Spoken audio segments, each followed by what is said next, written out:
তো নমস্কার বন্ধুরা, সবাই কেমন আছো? আশা করছি সবাই ভালো আছো। তো চলে এলাম আজকে আর একটি নতুন ভিডিও নিয়ে। তো আজকে আমরা যেটি করতে চলেছি তা হচ্ছে সুবিদ্যাস স্যারের বইয়ের অনুবাদ ও সমানুবাদ চ্যাপ্টার। তো এর আগে আমি 1 থেকে 40 পর্যন্ত করে রেখেছি আগের ভিডিওতে। তো তোমরা যদি না দেখে থাকো ওই ভিডিওটি আমার চ্যানেলে গিয়ে দেখে এসো। তো আজকে করবো 41-এর দাগা থেকে। তো চলো তাহলে দেখে নিই 41-এর দাগা কী বলছে। 41-এর দাগা কী বলছে? ওই যে 64কে 3 ভাগে বিভক্ত করো যেন 2, 4 ও x এর সাথে সমানুপাতিক হয়। ক্ষুদ্রতম সংখ্যা 10 পূর্ণ 2/3 হলে x সমান কত? তো কত হবে? তো দেখো 61 দাগা কীভাবে করা যায়। 64, এই 64কে বলছে 3 ভাগ করতে। কি কি দিয়েছে? 2, 4 ও x এর সাথে সমানুপাতিক হয়। 2, 4 ও x এর সাথে সমানুপাতিক হয়। তো এখান থেকে ক্ষুদ্রতম মান মানে এই 2 এর মানটা ওরা বলে দিয়েছে 10 পূর্ণ 2/3 যদি হয় তাহলে এই x এর মানটা কত হবে। তো এটা দেখো কিভাবে করা যায়। 3টে যোগ করে 64 আমাদের হওয়ার কথা বলে দিয়েছে। 64কে 3টে ভাগে ভাগ করেছে মানে 2 প্লাস 4 প্লাস x, এটার মান 64, এটার মান 64, তাই উপরে বসালাম। এটার মান যদি 64 হয় তাহলে কি বলেছে, তাহলে ইন্টু 2, ইন্টু যদি 2 করি আমরা, দেখো এটার মান যদি 64 হয় তাহলে ইন্টু যদি 2 করি তাহলে 2 সেই সমান মানটাই হবে আমাদের কত বলেছে 10 পূর্ণ 2/3 অর্থাৎ 32/3। এটা যোগ করলে তো 64 পাবো, এটা যোগ করলে 64 ইন্টু 2 করলে মানে 2 এর মানটা পেয়ে যাবো। তো এই ধারে 2 এর মানটা পাচ্ছি আর সমানের ওই ধারেও আমরা 2 এর মানটাই রাখলাম। ক্ষুদ্রতম অংশ 10 পূর্ণ 2/3 বলেছে, তো 2 এর মানই তো 10 পূর্ণ 2/3, তাই না? তাহলে সমান এটা সমান করলাম। তো এটা সমান করলে দেখো কি হচ্ছে 2, এটা এবার সমীকরণ করো। এটা তাহলে 64/6 প্লাস x ইন্টু 2 সমান 32/3। তাহলে 32/3, এবার দেখো 32, 2 64, 2 দুগুণে 4 আর এখানে 3 12, অর্থাৎ 6 প্লাস x সমান 12 হচ্ছে। তাহলে x সমান x 12 থাকবে, 6 এইদিকে এলে মাইনাস হয়ে যাবে, -6, অর্থাৎ x সমান 6। তো x সমান 6 হচ্ছে। তো এটা দেখো যারা বুঝতে পারোনি আরেকবার বলে দিচ্ছি। 3টে মান দেওয়া আছে, 64 মোট আছে। তো এই 3টে যোগ করলেই তো আমরা 64কে পাই। 2 + 4 + x, এটা যোগ করলেই আমরা 64কে পাই। আর তো তারপরে এইটার মান যদি 64 হয় তাহলে ইন্টু 2 করলে আমরা 2 এর মান পাবো। আবার কোশ্চেনে 2 এর মান বলে দিয়েছে 10 পূর্ণ 2/3। কোশ্চেনে বলেছে ক্ষুদ্রতম অংশ 10/2/3, তাহলে ক্ষুদ্রতম অংশ এক্ষেত্রে কত 2 তো, তাহলে ইন্টু 2 করলে আমরা 2 এর মান অংশটা পাচ্ছি। আবার এই ধারেও 2 এর মানটাই রাখছি, অর্থাৎ তাহলে দুটো সমান আমরা বলতে পারি, ওই জন্য এটা সমান করলাম, ওই জন্য 32/3 করলাম। তো এখান থেকে এই সমীকরণটা করলে অ্যান্সার চলে আসছে 6। তো আশা করছি বুঝতে পেরেছো। তো চলো 42-এর দাগা।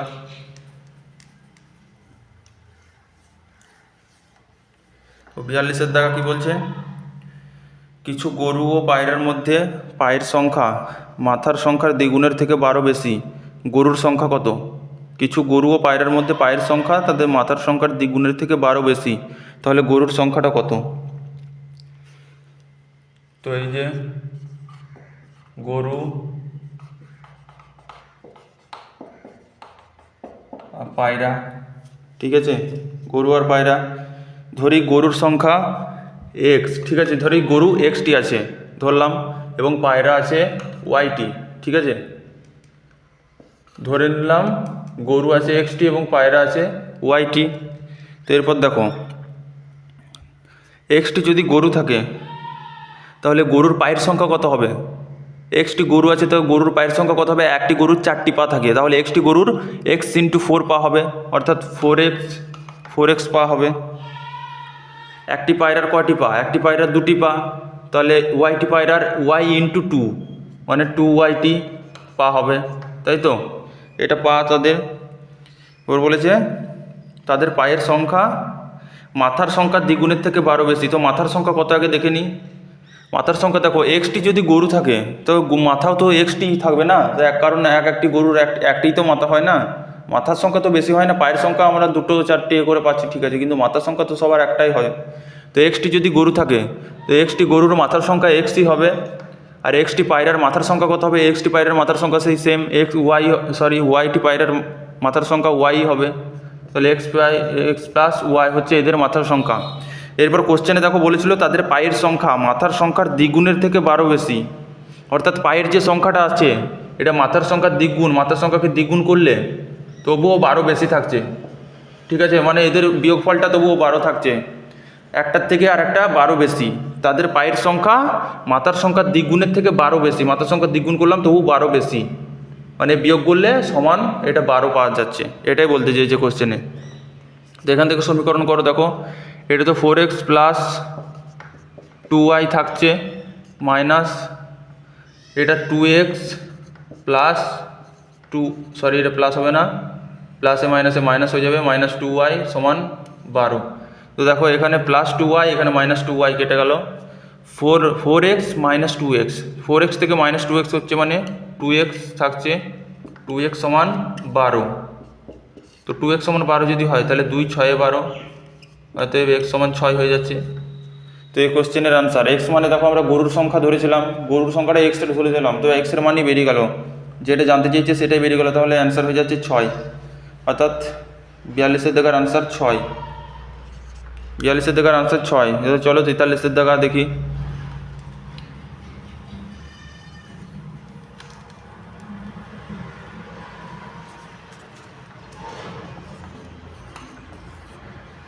তো 43-এর দেখা কী বলছে? বলছে 675 টাকা এ বি সি এর মধ্যে ভাগ করা হলো, যদি তারা প্রত্যেকে 5 টাকা কম পেত তবে তাদের অংশের অনুপাত হতো 1:2:3, সি কত টাকা পেল? তো এটা কিভাবে করবে দেখো, এ বি সি, ঠিক আছে, এ বি সি প্রত্যেকে বলছে যদি 5 টাকা করে কম পেত তাহলে অনুপাতটা 1:2:3 হতো, 1:2:3 হতো, প্রত্যেকে যদি 5 টাকা কম পেত তবে এই অনুপাতটা হতো। তো মোট কত টাকা ছিল? 675 টাকা, ঠিক আছে, 675 টাকা, প্রত্যেকে 5 টাকা করে কম পেলে এই অনুপাতটা যাবে, এই অনুপাতটা সমান হবে। তো প্রত্যেকে 5 টাকা কম, 3 জন আছে তো 5 দিনে 3 জনেরই 15 টাকা যদি কম করে দিই আমরা, 0 6 6, এখন 660 টাকা হচ্ছে, তাহলে এইটা এই অনুপাতটার সাথে যাবে, অনুপাতটা যোগ করে দেখো কত হচ্ছে, 5 আর 1 6, 6-এর মান 660, এই যে 6-এর মান 660, কত গুণ হচ্ছে? 11, 110 গুণ হচ্ছে, তাই তো 110 গুণ হচ্ছে। এবার কি জানতে কি চেয়েছে? বলছে তাহলে সি কত টাকা পেলো? সি এই তো সি 3, তাহলে 3-এর মান কত হবে? এটাও 110 গুণ করে দাও, 3 11 330, তাহলে হয়ে যাচ্ছে অ্যান্সার। তাহলে সি পাবে 330 টাকা, সরি 330 নয়, 5 যে আমরা বাদ দিয়েছিলাম সেটা যোগ করতে হবে। তো আমরা দেখো 5 বাদ দিয়েছিলাম, ওরা কোশ্চেনে বলেছিল যদি তারা প্রত্যেকে 5 টাকা করে কম পেতো, যদি কম পেতো, অ্যাকচুয়ালি তো কম পায়নি, যদি বলেছে তো 330 আমাদের হচ্ছে, তার সাথে আরও 5 অ্যাড করতে হবে প্রথমে আমরা যেটা বাদ দিয়েছিলাম, তাহলে মোট হবে 335 টাকা, এটা হবে আনসার, 335 টাকা হয়ে যাচ্ছে আনসার। তো 43-এর দেখার আনসার হচ্ছে অপশান সি। তো চলো 44-এর দেখা।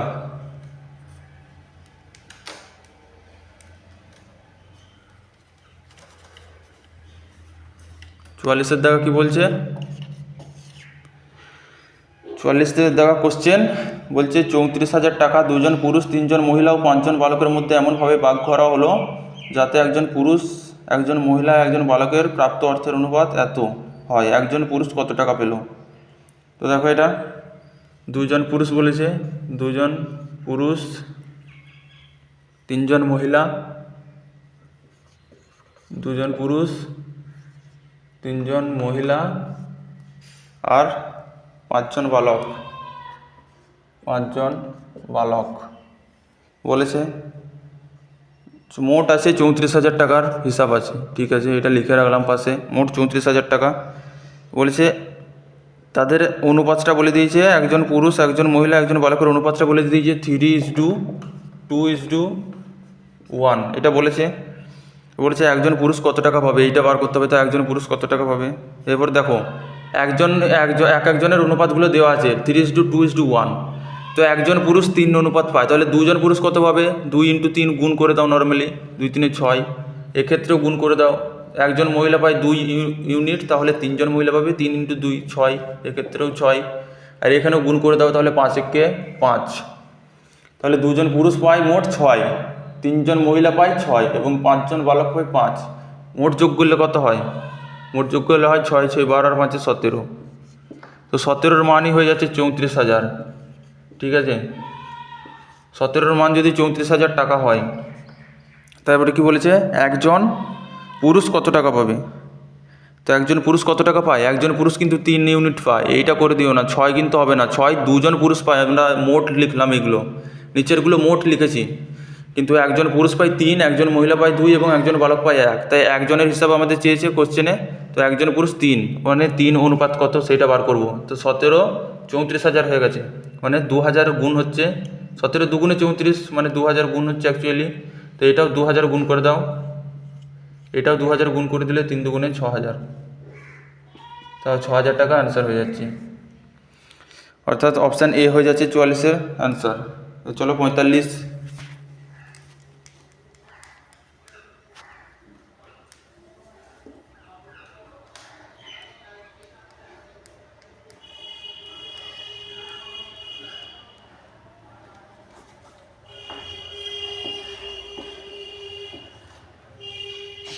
কি বলছে? 45 বলছে এ ও বি এর মাসিক আয় ও ব্যয়ের অনুপাত যথাক্রমে 3:2 এবং 5:3। যদি প্রত্যেক মাসে 1000 টাকা করে সঞ্চয় করে তবে বি এর মাসিক আয় কত? যদি প্রত্যেক মাসে 1000 টাকা করে সঞ্চয় করে তবে বি এর মাসিক আয় কত? ঠিক আছে, চলো করি। এ ও বি এর মাসিক আয় ও ব্যয়ের অনুপাত দিয়ে দিয়েছি।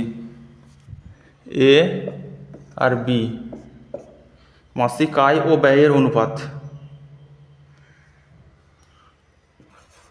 আয় 2:3, ঠিক আছে, আয় 2:3 এবং ব্যয়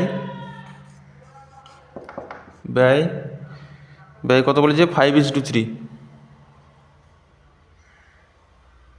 সরি এটা 3:2 হবে, 3:2 হবে এবং এটা 5:3। ঠিক আছে, তাহলে এ এর আয় 3, বি এর আয় 2, এ এর ব্যয় 5 এবং বি এর ব্যয় 3। তো এটা কীভাবে করবে? দেখো এদের ডিফারেন্স দেখো কত, 3 আর 2-এর ডিফারেন্স 1, আর এখানে 5 আর 3-এর ডিফারেন্স 2, মানে নর্মালি বিয়োগ করলে 2 পাচ্ছি। তো এই যে 1, এই 1কে দিয়ে এদের গুণ করে দেবো, এবং এখানে এই নিচে 2 আছে, এই 2কে দিয়ে এদেরকে গুণ করে দেবো। মানে কি বলতে কি চাইছি দেখো, এই 1কে দিয়ে যদি এটা গুণ করি ব্যয়, তাহলে এখানে ব্যয়ই পাবো, ব্যয় সমান হয়ে যাবে 1কে দিয়ে 5কে গুণ করলে 5ই থাকবে, 1কে 3 দিয়ে গুণ করলে 3ই থাকবে। এবার এখানে আয় ছিল, আয়, এই 2কে 3 দিয়ে গুণ করলে 6 এবং 2কে 2 দিয়ে গুণ করলে 4, মানে এদের ডিফারেন্স দিয়ে এদেরকে গুণ এবং এদের ডিফারেন্স দিয়ে এদেরকে গুণ, তাহলে হয়ে গেল। এবারে দেখো এখানে 4 থেকে 3 হয়েছে এবং 6 থেকে 5 হয়েছে, মানে দু জায়গাতেই 1 করে কমে গেছে, তাই তো, 1 করে কমে গেছে। 6 ওদের ইনকাম, এর ইনকাম 6 এবং বি এর ইনকাম 4, এ 5 ব্যয় করছে অর্থাৎ 5 খরচ করছে, তাহলে সঞ্চয় কত করে? সঞ্চয় অবশ্যই 1 করে, তাই না, ডিফারেন্স বিয়োগ করলেই পেয়ে যাচ্ছি 1। আর বিও 4 ইনকাম করে এবং 3 খরচ করে, তাহলে 1 সঞ্চয় করে, দুজনেই 1 করে সঞ্চয় করছে। আর ওরা কি বলছে? বলছে প্রত্যেক মাসে 1000 টাকা করে সঞ্চয় করে, তাহলে আমরা দেখতে পাচ্ছি 1 সঞ্চয় করছে, আর কোশ্চেনে বলছে 1000 টাকা সঞ্চয় করছে, তো এই 1-এর মানই তো 1000, 1-এর মানই 1000 টাকা। তারপর কি জানতে চেয়েছে? বলছে তাহলে বি এর মাসিক আয় কত? তো বি এর মাসিক আয় তো 4, তো 4-এর মান কত? 1-এর মান 1000 হলে 4-এর মান 4000, নর্মাল ব্যাপার, 4-এর মান 4000, অর্থাৎ অপশান হয়ে যাচ্ছে অপশান ডি, 45-এর অপশান ডি হয়ে যাচ্ছে সঠিক আনসার। তো চলো 46-এর দেখা।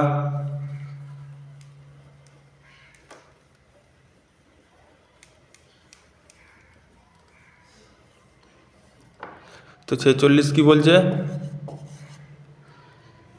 46 বলছে পরপর 2 বছরে আমার আয়ের অনুপাত 2:3 ও ব্যয়ের অনুপাত 5:9। দ্বিতীয় বছরে আমার আয় 45,000 টাকা এবং প্রথম বছরে আমার ব্যয় 25,000 হলে 2 বছরে আমার মোট সঞ্চয় কত? তো পরপর 2 বছরের কথা আছে। দেখো এ ফার্স্ট ইয়ার এটা এবং সেকেন্ড ইয়ার, প্রথম বছর দ্বিতীয় বছর, ঠিক আছে। প্রথম বছরে কি বলছে, আয়ের অনুপাত, প্রথম বছরে আয় 2:3, ঠিক আছে। প্রথম বছরে আয় 2:3,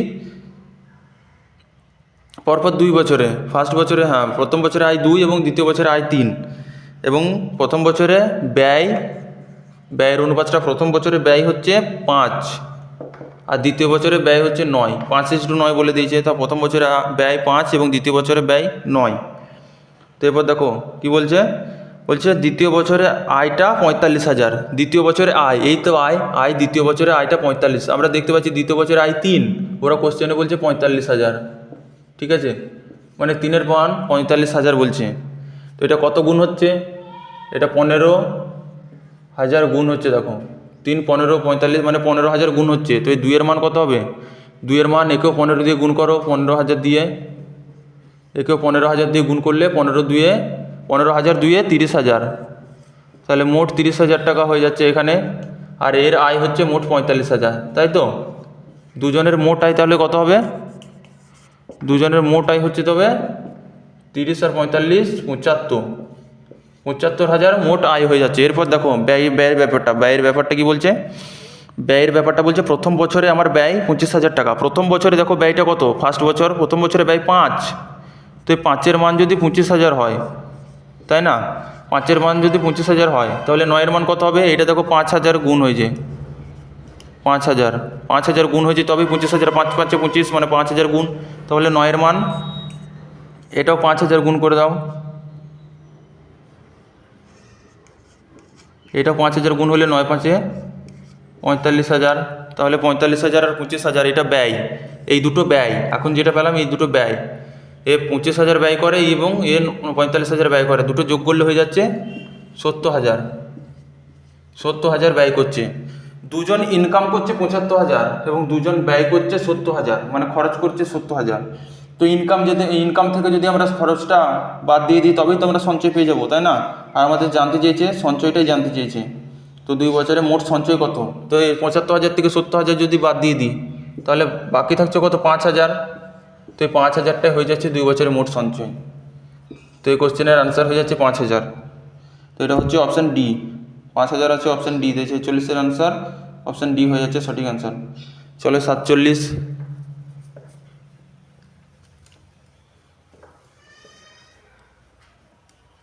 দেখি 47-এ কি বলছে।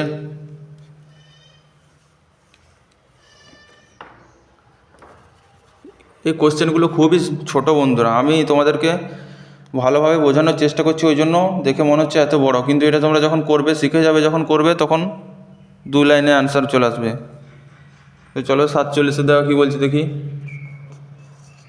47, এ ও বি এর মাসিক আয় ও মাসিক ব্যয়ের অনুপাত যথাক্রমে 5:6 এবং 3:4। যদি তারা মাসে যথাক্রমে 1,800 টাকা এবং 1,600 টাকা সঞ্চয় করে তবে বি এর মাসিক আয় কত, এ ও বি। তো দেখো এই কোশ্চেনটা করার একটা ট্রিক্স আছে, তো সেই ট্রিক্সের মাধ্যমেই করব আজকে, তোমরা দেখে নাও কিভাবে করি। এই আজ থেকে তোমাদের চোখে যদি এই ধরনের কোশ্চেন এসে থাকে তাহলে তোমরা এই ট্রিক্সের মাধ্যমেই করবে, আমি যেটা দেখিয়ে দিচ্ছি, তাহলে খুব সহজেই হয়ে যাবে, টেক্স ধরার দরকার নেই। দেখো কিভাবে করি। এ আর বি বলেছে মাসিক আয় ও মাসিক ব্যয়ের অনুপাত। এ মাসিক আয় কত, 5:6, আর এদের মাসিক ব্যয় 3:4, তাই তো 3:4। তো এটা কোনাকুনি গুণ করে দাও, কোশ্চেনটা করার জন্য কি করবে, কোনাকুনি গুণ করবে। 4 5-এ কত হয়, 4 5-এ হয় 20, তাই তো 4 5-এ 20 আর 3 6 18, 20 থেকে 18 এদের ডিফারেন্সটা নেবে তারপর করার পর, তো এদের ডিফারেন্স হয়ে যাচ্ছে 2। 4 5-এ 20 করলাম এবং 3 6 18, একটা পাচ্ছি 20, একটা পাচ্ছি 18, এদের ডিফারেন্স নর্মালি বড়টা থেকে ছোটোটা বিয়োগ করবে, ডিফারেন্স পাচ্ছি 2, তো এই 2 পেলাম। এরপর দেখো প্রথমটা বলেছে 1,800 টাকা এবং দ্বিতীয়টা বলেছে 1,600 টাকা, এরপর আবার কোনাকুনি গুণ করবে, 4 1800 7200, 7,200 এবং 3 16 48, এদের ডিফারেন্স কত হচ্ছে বিয়োগ করলে এদের ডিফারেন্স পাচ্ছি 2400 টাকা। তো আমরা যে প্রথম ইউনিটটা পেয়েছিলাম ডিফারেন্স করে 2, তারপরেরটা পেলাম 2400, অর্থাৎ আমরা এখান থেকে এইভাবে লিখব 2-এর মানই হয়ে যাচ্ছে 2400, এটা এইভাবে সমান করে দেবে, এইভাবে আনসার চলে আসবে 2-এর মানই 2400, মানে এটা কত গুণ হচ্ছে 1200 গুণ হচ্ছে 1200 2-এ 2400, তো 1200 গুণ হচ্ছে। এরপর কি জানতে চেয়েছে, বলেছে বিয়ের মাসিক আয় কত। এই তো আয়ের ব্যাপার, বিয়ের 6, তাহলে 6, এটাও 1200 গুণ করে দাও। তো 6-এর সাথে 1200 গুণ করলে 6 12 72 এবং 2টো 0, তাহলে 7200 হয়ে যাচ্ছে সঠিক আনসার, অর্থাৎ অপশান ডি হয়ে যাচ্ছে সঠিক আনসার। 47-এর আনসার অপশান ডি। চলো 48-এ দেখা।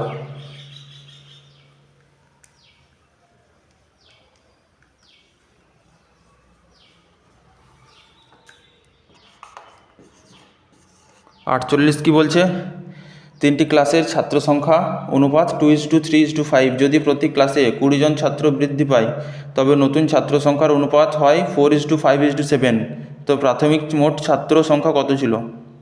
তো 3টি ক্লাসের ছাত্র সংখ্যা দিয়েছে 2:3:5, তবে বলেছে প্রতি ক্লাসে 20 জন করে বৃদ্ধি পাচ্ছে, তবে নতুন ছাত্র সংখ্যা অনুপাত হয় 4:5:7।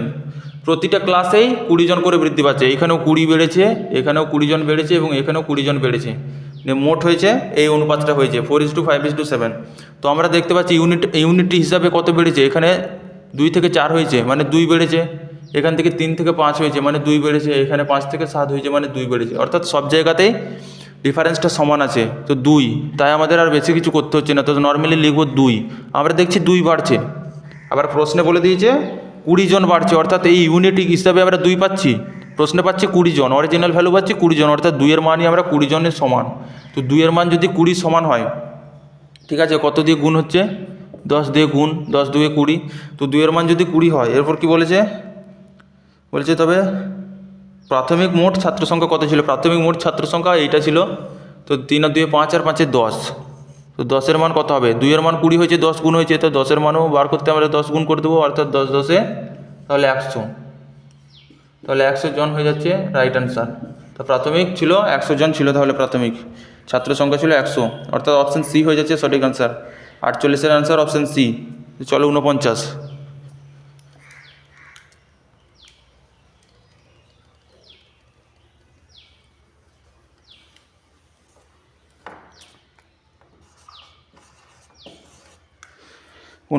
বলছে এ বি ও সি এর মাসিক আয় ও ব্যয়ের অনুপাত যথাক্রমে 7:9:12 এবং 8:9:15। যদি এ তার আয়ের 1/4 অংশ সঞ্চয় করে তবে এ বি ও সি এর সঞ্চয়ের অনুপাত কত হবে। তো এটা দেখো কীভাবে করা যায়। এ বি সি এর মাসিক আয় ও ব্যয়ের অনুপাত দিয়ে দিয়েছে, A B C, A B এবং সি, ঠিক আছে। এ বি সি এর মাসিক আয় ও ব্যয়, আয় 7:9:12, 7:9:12 এবং মাসিক ব্যয় আছে 8:9:15, 8:9:15, তাই তো। তো এরপর দেখো এ তার আয়ের 1/4 অংশ সঞ্চয় করে, এর ফান্ডটা কি বলেছে, এ তার আয়ের 1/4 অংশ সঞ্চয় করে, এ তার আয়ের 1/4 অংশ সঞ্চয় করে মানে কি বলতে চেয়েছে, এ যদি 4 ইনকাম করে তাহলে 1/4 অংশ সঞ্চয় করে মানে 1 অংশ সঞ্চয় করে। দেখো কি হয়, 3টে ব্যাপার হয়, তো আয়, সঞ্চয় এবং খরচ, তাই তো, আয় সঞ্চয় এবং খরচ 3টে হয়। তো কি বলেছে, এ 1/4 অংশ সঞ্চয় করে, তো 1/4 অংশ সঞ্চয় করে মানে কি, মানে এর আয় যদি 4 হয় তার মধ্যে 1 ভাগ ও সঞ্চয় করে, তাহলে খরচ করে কত, 1-এর মধ্যে 4-এর মধ্যে যদি 1 ভাগ সঞ্চয় করে তো অবশ্যই খরচ করে 3 ভাগ, তাই না, 3 ভাগ খরচ করে। তো এটাই কোশ্চেনে বলতে চেয়েছে, বলেছে এ তার আয়ের 1/4 অংশ সঞ্চয় করে, অর্থাৎ 4 যদি আয় হয় তা 1 ভাগ সঞ্চয় করে, অর্থাৎ খরচ করে 3, তাহলে খরচ আমরা পাচ্ছি 3, আয়ের পাচ্ছি 4 এবং খরচ পাচ্ছি 3। তো এটা দেখো ব্যয় আর আয়ের অনুপাত আছে, অর্থাৎ প্রথমে আমরা এটা এখানে 7 আছে, দেখো এখানে 8 আছে, তাই না? এখানে 7 এখানে 8, তো প্রথমে এই দুটোকে একই করে দেবো। 7 আর 8 কত হয়? 7 আর 8-এর এলসিএম বা লসাগু কত? 7 আর 8-এর এলসিএম হয়, লসাগু বা এলসিএম হয় 56। তো একে 7কে 56 করতে গেলে 8 দিয়ে গুণ করতে হয়, এবং 8কে 56 করতে গেলে 7 দিয়ে গুণ করতে হয়, তাই তো? 7 দিয়ে গুণ করতে হয়। তাহলে দু জায়গায় এটা সমান হয়ে গেল, 56 হয়ে গেল। এরপর আয়ের অনুপাতটা আমরা এখান থেকে 4 পেয়েছিলাম, তো আয়ের জায়গায় 4 দিয়ে গুণ করব, এবং খরচটা ব্যয়টা 3 পেয়েছিলাম, তো এই ব্যয়ের জায়গায় 3 দিয়ে গুণ করব, তাই তো? 3 দিয়ে গুণ করলাম। এরপর দেখো এইখানে মোট 8 4 32 দিয়ে গুণ, এখানে মোট 7 3 21 দিয়ে গুণ, তো 8 4 32, 8 4 32 দিয়ে 7কে গুণ করলে কত হয়? 32 দিয়ে 7কে গুণ করলে 7 দুগুণে 14, 7 3 21, একে 22, 224 হয়। এখানে 32 দিয়ে 9কে গুণ করলে কত হয়? 9কে গুণ করলে 9 দুগুণে 18, 9 3 27, আর একে 28, 288। আবার এখানে 32 দিয়ে 12কে গুণ, 32 দিয়ে 12কে গুণ, 12 দুগুণে 24, 4 হাতে থাকলে 2, 12 দুগুণে 36, আর 2 38, 384, ঠিক আছে? এরপর নিচেরটা দেখো, 3 7 21, 21কে 8 দিয়ে গুণ করলে 8 একে 8, 8 দুগুণে 16, 168, এবং 21 দিয়ে 9কে গুণ করলে 9 একে 9, 9 দুগুণে 18, 189। আবার 21 দিয়ে 15কে গুণ, 21 দিয়ে 15কে গুণ, 15কে 15-এর 5 হাতে থাকলো 1, 15 দুগুণে 30, আর একে 31, 315। তো এটা আয়ের অনুপাত ছিল, এটা আয়ের অনুপাত ছিল, এবং এটা ব্যয়ের অনুপাত ছিল, এটা ব্যয়ের অনুপাত ছিল। তো এরপর দেখো তিনজনের সঞ্চয়ের অনুপাত তো জানতে চেয়েছে, তো আয় থেকে আমরা যদি ব্যয় বিয়োগ করে দিই তবেই তো সঞ্চয় পেয়ে যাব। নর্মালি ওদের ইনকাম এইটা, আর ওরা খরচ করছে এত, তো ইনকামের থেকে যতটা খরচ করছে সেটা যদি বিয়োগ করে দিই তবেই আমরা সঞ্চয়টা পেয়ে যাব। তো নর্মালি এটা বিয়োগ করে দাও, 224 থেকে 168 বিয়োগ করলে কত হয়? এটা হয়ে যাচ্ছে 56, এবং তারপরে হয়ে যাচ্ছে 99, তারপর হয়ে যাচ্ছে কয় 14, 9 14, আর এইদিকে 6। তো এটা হয়ে যাচ্ছে অ্যান্সার। তাদের সঞ্চয়ের অনুপাত 56:99:69। তো এটা 49-এর অ্যান্সার হচ্ছে অপশান এ। অপশান এ হচ্ছে সঠিক অ্যান্সার। তো চলো 50-এর দাগা।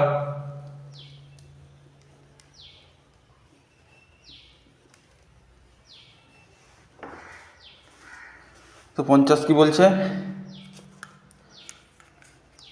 50 বলছে রাম ও গোপালের অর্থের অনুপাত 7:17, এবং গোপাল ও কৃষ্ণের অর্থের অনুপাত 7:17। তো রামের 490 টাকা থাকলে কৃষ্ণের টাকার পরিমাণ কত? প্রথমে দেখো রাম আর গোপাল, রাম আর গোপাল, আর একজন কার আছে? রাম, গোপাল আর কৃষ্ণ, তিনজনের কথা বলা আছে, তাই তো? তিনজনের কথা বলা আছে, রাম, গোপাল আর কৃষ্ণ। প্রথমে রাম ও গোপালের অর্থের অনুপাতটা বলে দিয়েছে 7:17। তারপরে আবার গোপাল ও কৃষ্ণের অর্থের অনুপাত, অর্থাৎ গোপাল ও কৃষ্ণের অনুপাত বলে দিয়েছে 7:17। এটা পাশে লিখতে পারি না আমরা, এভাবে লিখতে হয়। তো এখানে দেখো 17-র পাশে ফাঁকা আছে, মানে এটা 17 দিয়েই ভরাট করে দিতে হয়। এখানে 7-এর পাশে ফাঁকা আছে, তো এখানে 7 দিয়ে ভরাট করে দেবো। এবারে নর্মালি গুণ করে দেওয়া উপর নিচে, 7 7 49, 17 7 7 7 49 9, 119, আর 17 17 289। তাহলে এটা হচ্ছে। এরপর দেখো বলেছে যে রামের 490 টাকা থাকলে, রামের 490 টাকা থাকলে কৃষ্ণের টাকার পরিমাণ কত? তো রামের কাছে 490 টাকা আছে, আমরা কোশ্চেনে দেখতে পাচ্ছি। আবার এইখানে দেখতে পাচ্ছি কত? রামের কাছে 49 টাকা আছে, তাই না? রামের কাছে 49 টাকা আছে, এখানে 49 টাকা, কোশ্চেনে বলছে 490 টাকা, অর্থাৎ 49-এর মান হচ্ছে 490। তো 49 490 হয়ে গেছে, কত গুণ হয়েছে দেখো? নর্মালি 10 গুণ হয়েছে। 49 10-এ 490, 10 গুণ হয়েছে। তো বলেছে কৃষ্ণ কত টাকা পাবে? তো কৃষ্ণ দেখো এখানে 289 টাকা পাবে। তো এটা 10 গুণ করেছি, তো এটাও 10 গুণ করো। তো এটা 10 গুণ করলে হয়ে যাবে 2890 টাকা। তো এটাই হয়ে যাচ্ছে সঠিক অ্যান্সার। তো 50-এর জায়গার অ্যান্সার অপশান সি। 50 থেকে আনসার অপশান সি হয়ে যাচ্ছে সঠিক আনসার। তো আজকে এই পর্যন্তই বন্ধুরা। যদি ভালো লাগে ভিডিওটি, যদি আমার বোঝানো তোমরা বুঝে থাকো, তাহলে অবশ্যই ভিডিওটি লাইক কমেন্ট ও শেয়ার করো, এবং চ্যানেলে নতুন হয়ে থাকলে অবশ্যই চ্যানেলটি সাবস্ক্রাইব করে রাখো। এইভাবে আমি সমস্ত টপিক অঙ্কের তোমাদের কভার করে দেব, তো পাশে থেকো।